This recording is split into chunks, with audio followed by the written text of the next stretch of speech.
Greetings everyone. So after taking a rather exhaustive look at Sigma's new 17 to 70mm lens in my last review, I decided to hang around in Sigma country a bit longer and take a look at their latest super zoom lens, the 18 to 200mm f3.5 to 6.3 OS Macro C for contemporary. Sigma have been making 18 to 200mm lenses for a long time now, and this is the latest one. This lens is only for digital SLR cameras with a smaller APS-C sized sensor. Super zoom lenses are super popular.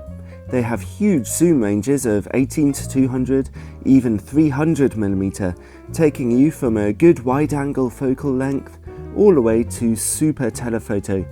It's nice and convenient to have one camera lens which covers all this zoom range, especially if you're going travelling and you just want to take one lens with you. The disadvantage of super zoom lenses is that they often have weak image quality, giving you softer pictures and crazy distortion levels. They also don't have very wide apertures.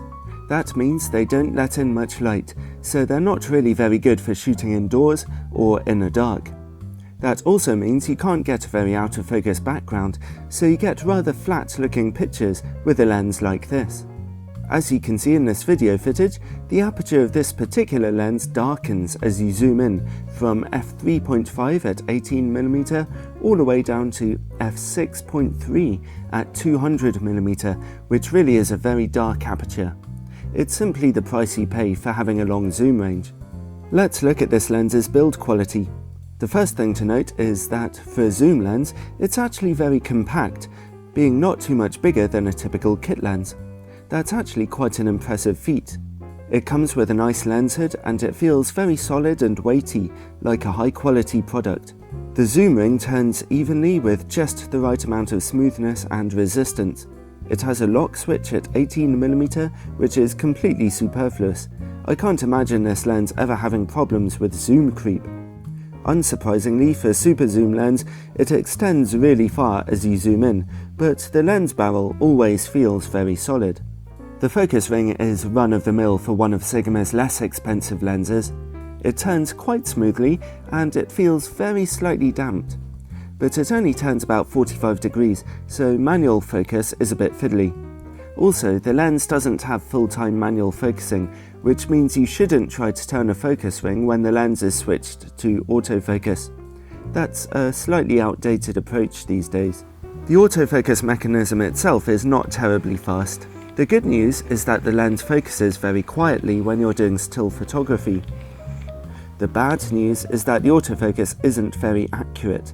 It was often a bit of a fight for me to get my pictures properly in focus, which is always annoying.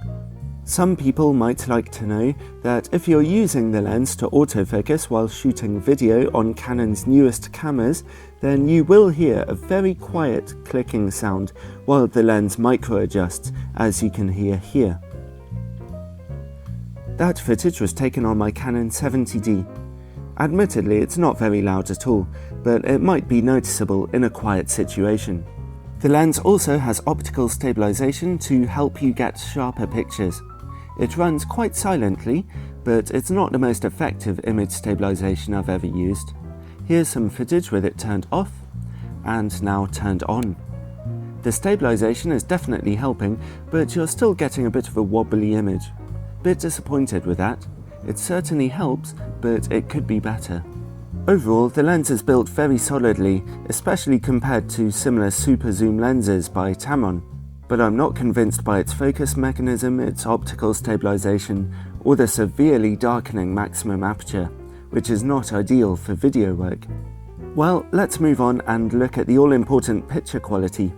Sigma limited this lens to being 18 to 200mm instead of 250 or 300mm like its competitors, so let's see if that might leave us with slightly better picture quality.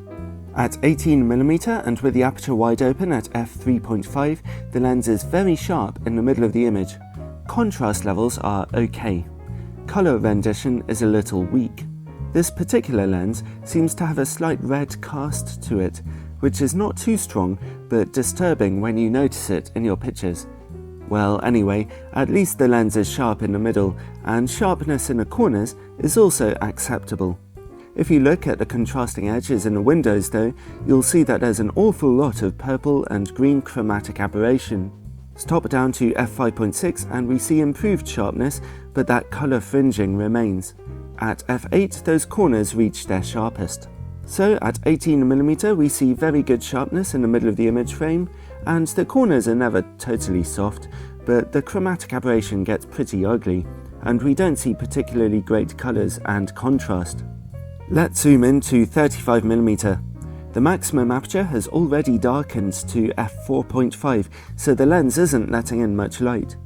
In the middle of the frame, sharpness is very good, although not perfect, and again, colours and contrast are not particularly great. As we look in the corners, we suddenly get an alarmingly soft image with, again, strong chromatic aberration. In order to get good sharpness, you have to stop the lens down to f8, and even then, we still see some ugly colours on contrasting edges. So it's a pretty poor show at 35mm, especially in the corners. Let's zoom in to 100mm. The maximum aperture has darkened to f5.6, but things are looking up a bit now. The lens is nice and sharp in the middle of the picture, and the edges are alright, and the worst of the chromatic aberration is gone. Although if you look in the edges of the windows, what's left of it has curiously turned a blue colour. Stop down to f8 and it's reduced further, and the image quality is pretty sharp. So it's a good performance at 100mm. Let's finally zoom all the way into 200mm.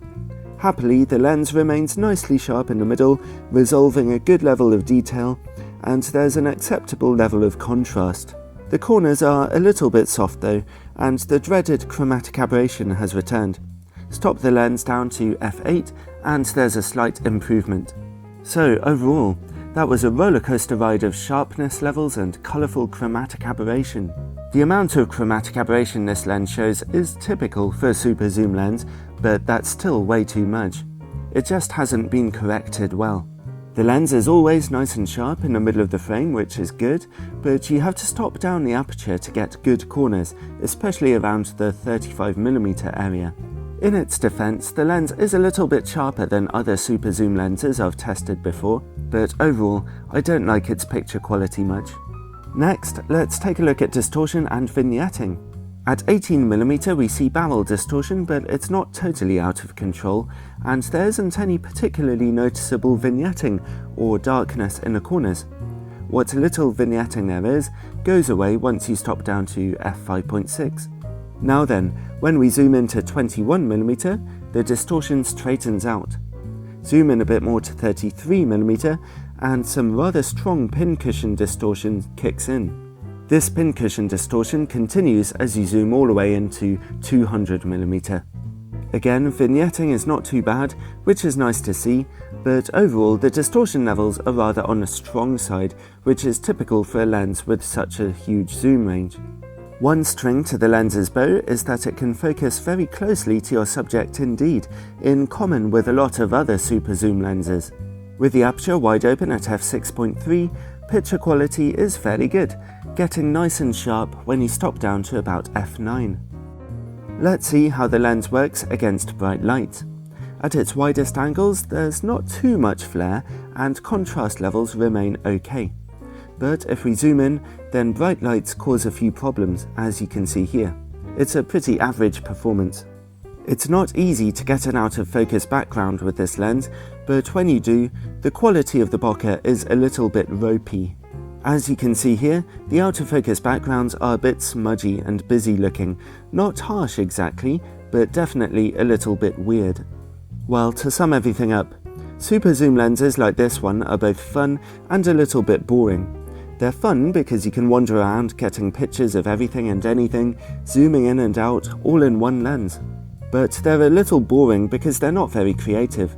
Their narrow maximum aperture means you won't be getting an out of focus background to get pictures with more depth, and the picture quality just isn't taking advantage of the 18 or 20 megapixel sensors of modern digital cameras. I haven't really enjoyed shooting with a Sigma lens, to be honest, which is a shame because I was genuinely hoping it'd be really good. It's built quite nicely and it's a little bit sharper than your average super zoom lens, but it's still just that, a super zoom lens. So everything else about its image quality is a bit inferior.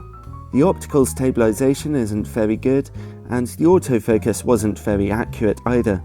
You can get decently sharp pictures with this lens, with a bit of effort, but the experience of using it is not much fun. This is the first Sigma lens in a long time that I can't particularly recommend.